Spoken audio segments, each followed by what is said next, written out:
Hello everyone. आज आम the pickup विषय रे पढ़िबा। पिकअप मीन्स मयूर। आमर जोड़ा जातीय पशु। आमर जातीय पशु ना कौन? मयूर। चलतु स्टार्ट करिबा।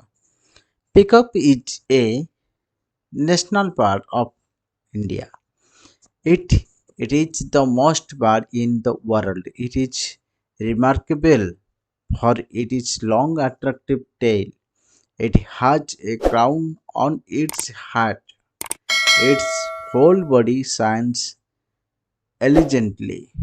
The male peacock dances, opening the tail when rain comes. Peacock is the national bird of India. Peacock ହେଉଛି ଆମ ଭାରତର ଜାତୀୟ ପକ୍ଷୀ। Peacock means Mayur. Peacock means Mayur. Is the national bird. Is the national bird. National means ଜାତୀୟ। Bird means ପଶୁ। Bird means ପକ୍ଷୀ। National birds ଅର୍ଥାତ୍ ଜାତୀୟ ପକ୍ଷୀ। ଆମ ଭାରତର ଜାତୀୟ ପକ୍ଷୀ କିଏ? ମୟୂର। It is the most bird in the world. ବହୁତ ଭଲ। ଆମ ପୃଥିବୀର ସବୁଠାରୁ ବହୁତ ଭଲ ପକ୍ଷୀ ହେଉଛି କିଏ? ମୟୂର। ପିକକ୍। ଇଟ୍ ମିନ୍ସ ମୟୂର। ଇଟ୍ କାହାକୁ ବୁଝାଏ? ପିକକ୍କୁ ବୁଝାଉଛି।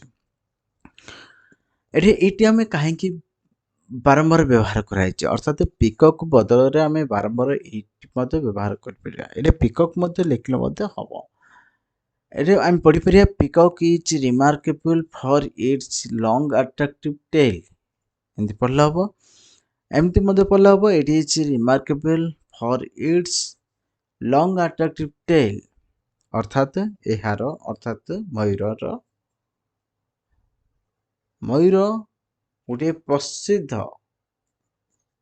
ଆକର୍ଷଣୀୟ ଲାଞ୍ଜ ଅଛି। ବହୁତ ଲମ୍ବା ଆକର୍ଷଣୀୟ ଲାଞ୍ଜ ଅଛି। ବହୁତ ପ୍ରସିଦ୍ଧ ଏଇ ଆକର୍ଷଣୀୟ ଲମ୍ବା ଲାଞ୍ଜ ପାଇଁ। It has a crown on its head. Crown means ଚୂଳ, head means ମୁଣ୍ଡ। ଅର୍ଥାତ୍ ମୟୂରର ଚୂଳରେ ଅର୍ଥାତ୍ ମୁଣ୍ଡରେ ଗୋଟେ ଚୂଳ ଅଛି। Its whole body shines elegantly. ସୁନ୍ଦର ଭାବରେ ଚିକଚିକ କରେ। ସାରା ବଡି ସାଇନ୍ ଚକଚକ କରିବା ଅର୍ଥାତ୍ ସୁନ୍ଦର ଦେଖାଯିବା, ଝଲମଲ ଦେଖାଯିବା। ସାଇନିଂ ଏଲିଜେଣ୍ଟଲି ଅର୍ଥାତ୍ ସୁନ୍ଦର ଭାବରେ। The male peacock dances opening the tail when rain comes.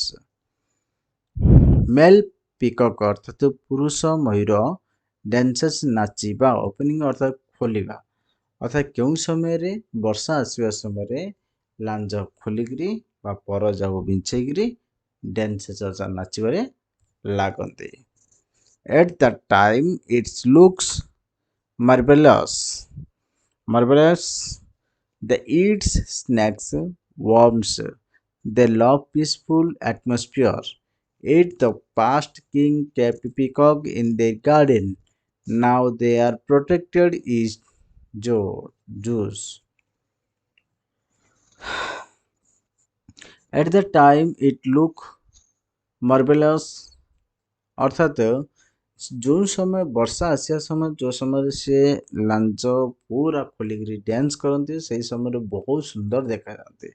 ସେହି ସମୟରେ ଦେ ଇଟ୍ ଅର୍ଥାତ୍ ସେମାନେ ଅର୍ଥାତ୍ ମୟୂରମାନେ ସାପ ଆଉ ପୋକଜୋକ ଖାଆନ୍ତି। ମୟୂର ଯଦି ଥିବ ସାପ କେବେ ଆସିବନି। ମୟୂରମାନେ ସାପ ଆଉ ପୋକଜୋକ ଖାଆନ୍ତି। ଦେ ଲଭ୍ ପିସଫୁଲ୍ ଆଟମସ୍ଫିୟର ଅର୍ଥାତ୍ ପରିବେଶ ଶାନ୍ତିପ୍ରଦ। ସେମାନେ ବହୁତ ସ୍ନେହୀ ଅଟନ୍ତି। ପରିବେଶ ଶାନ୍ତିପୂର୍ଣ୍ଣ ରକ୍ଷା ଶାନ୍ତିପ୍ରଦ ପାଇଁ ବହୁତ ସ୍ନେହୀ ଅଟନ୍ତି। In the past king kept ଅର୍ଥାତ୍ ଅତୀତରେ ରାଜାମାନେ ମୟୂରମାନଙ୍କୁ ତାଙ୍କ ବଗିଚାରେ ରଖିଥାନ୍ତି। ଇନ୍ ଦେୟାର ଗାର୍ଡେନ ଅର୍ଥାତ୍ ସେମାନଙ୍କର ବଗିଚାରେ। ଇନ୍ ଦ ପାଷ୍ଟ ଅର୍ଥାତ୍ ଅତୀତରେ, ଯେତେବେଳେ ରାଜା ଅମଳର କଥା, ସେତେବେଳେ ପିକକ୍କୁ ତାଙ୍କ ଗାର୍ଡେନରେ ଅର୍ଥାତ୍ ସୌନ୍ଦର୍ଯ୍ୟ ପାଇଁ ରଖିଥାନ୍ତି। ନାଉ ଦେ ଆର୍ ପ୍ରୋଟେକ୍ଟେଡ୍ ଇନ୍ ଜୁସ୍ ଅର୍ଥାତ୍ ବର୍ତ୍ତମାନ ଏବେ ସଂରକ୍ଷିତ ଜାଗାରେ ଅର୍ଥାତ୍ ସଂରକ୍ଷିତ ଚିଡ଼ିଆଖାନାରେ ଥାଆନ୍ତି। କେଉଁମାନେ? ମୟୂରମାନେ। They are the precious gift of God. We should love and look after them. ସେମାନେ ହେଉଛନ୍ତି ଦାମୀ ଗିଫ୍ଟ, ଭଗବାନଙ୍କର ଗୋଟେ ଦାମୀ ଗିଫ୍ଟ।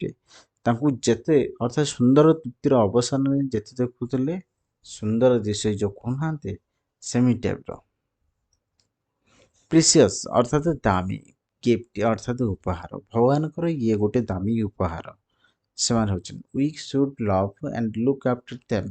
ସେମାନଙ୍କୁ ଆମ୍ଭେମାନେ ବହୁତ ସ୍ନେହ ଆଉ ଯତ୍ନ ନେବା ଆବଶ୍ୟକ। Peacock in the national bird of India. It is the most bird in the world. It is remarkable for its long attractive tail. It has a crown on its head. Its whole body shines elegantly. The male peacock dances opening the tail. When rain comes means আসে বর্ষা আসে। At that time, it looks marvelous. They eat snakes, worms. They love peaceful atmosphere. In the past, king kept peacock in their garden. Now they are protected in zoo. They are the precious.